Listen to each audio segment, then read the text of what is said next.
Ande! Al!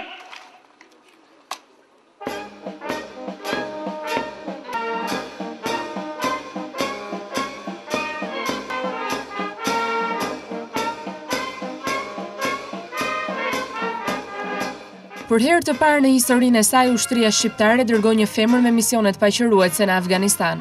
Kontingjenti i 8 i forcës toksore, i cili u përcoll për në Herat, ka pasur në përbërjen e tij dhe një ushtare femër. Në ceremoninë e nisjes zhvilluar në Zallher, 222 paqëruetës, oficer, nënoficer dhe ushtar të përzgjedhur profesionist u përshëndetën nga krerët e lartë të Ministrisë së Mbrojtjes dhe familjarë të tyre.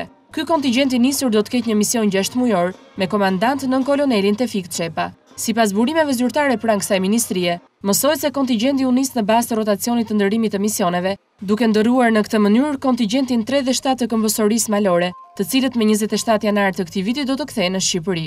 Duke u referuar një numri në total të ushtarakëve që kanë mbështetur NATO-n me anë të misioneve paqëruese, mësohet se 554 të tillë nga gjithë Shqipëria kanë shërbyer në forcat toksore në zonat e nxehta të luftës.